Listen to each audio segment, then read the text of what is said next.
तुम्ही बघा, लॉरेन्स बिश्नोई पासून वाल्मिक कराडपर्यंत जे गुन्हेगार आहेत, जे जेलमध्ये बसून प्लॉटिंग, आणि ते गुजरात आणि हे महाराष्ट्र, म्हणजे आमचं महाराष्ट्र पण युपी बिहार गुजरात सारखं बनवतायत, ह्यांना पाठीशी घालतायत. आणि मी जेव्हा बीडला गेली तेव्हा देशमुखांची मुलगी आहे, ती मला म्हणाली, ताई मला खूप भीती वाटते, मी पण पोलीस प्रोटेक्शन मागितलं आणि मला अजूनही देत नाहीये सरकार. म्हणजे तुम्ही विचार करा किती दहशतीचं वातावरण त्या ठिकाणी निर्माण झालंय सगळ्यांवरच एकंदरीत, आणि सरकार 100% पाठीशी घालतंय.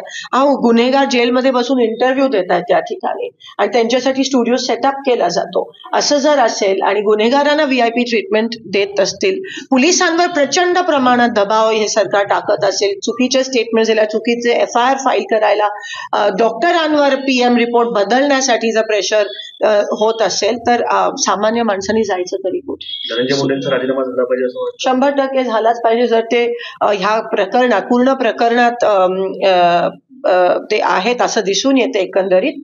आणि काँग्रेस सत्ता असताना वारंवार जेव्हा राजीनामे मागितले जायचे तेव्हा द्यायचे आम्ही, एकंदरीत जबाबदारी घेऊन, नैतिक जबाबदारी घेऊन ते दिले गेले होते, जरी दोषी नसायचे तरी पब्लिक प्रेशरमुळे. पण इथे मला असं वाटतं अतिशय निगरगट्ट आणि अहंकारी सरकार आहे आणि लवकर हलतील असं दिसत नाही. दिवसा ढवळे सरपंचांचे खून होत आहेत. बीड असेल, परभणी असेल, बदलापूर असेल, हे प्रकरण वाढत चाललेत. BJPची सत्ता देशात आणि महाराष्ट्रात आल्यापासून एकंदरीत कायदा सुव्यवस्था पूर्ण ढासळलाय. कोणाला भीती राहिली नाहीये पोलिसांची. सगळ्यांनी कायदा सुव्यवस्था एकंदरीत हातात घेण्याचा प्रयत्न या ठिकाणी केलाय. राज्यकर्ते जे असतील, CM असतील, स्वतः खुद पाठीशी घालायचा प्रयत्न करतायत. काही लोकांना रेकॉर्डवर आणतात, विधानसभेत रेकॉर्डवर म्हणतात की जे परभणीचं प्रकरण आहे, रेकॉर्डवर ते म्हणाले मुख्यमंत्री की हत्या ही वेगळ्या कारणामुळे झाली आणि पोस्टमार्टमच्या रिपोर्टमध्ये हत्या मारहाणीमुळे झाली असं एकंदरीत दिसून येत आहे. आणि मुख्यमंत्री म्हणतात की हार्ट अटॅकमुळे. तफावत एवढी आहे, कुठेतरी मुख्यमंत्री असो, सत्ताधारी असो, हे जे खुनी आहेत त्यांना पाठीशी घालण्याचा प्रयत्न करतायत.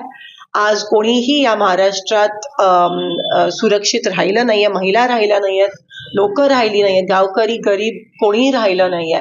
आणि एकंदरीत पूर्णपणे ही असं होत असताना तिथे सत्ता कोणाला मिळाली पाहिजे, कोणाला कोणतं मंत्रीपद मिळालं पाहिजे, त्याकडे जास्त लक्ष केंद्रित होत होतं आणि दुसरीकडे हे गोरगरीब लोक त्या ठिकाणी मरत होते आणि त्यांच्यावर अन्याय होत होता. या गोष्टीचा मी मुख्यमंत्र्यांचा निषेध करत आहे आणि हा महाराष्ट्राला आता पुन्हा एकदा पुरोगामी पथावर आणण्याची जबाबदारी ही महाराष्ट्रात राहणाऱ्या प्रत्येक माणसाची आहे, शेतकऱ्याची आहे, महिलेची आहे, गोरगरीब कामगाराची आहे, आपल्या सगळ्यांची आहे. कारण का राज्यकर्त्यांकडून आता फारशा अपेक्षा राहिल्या नाही.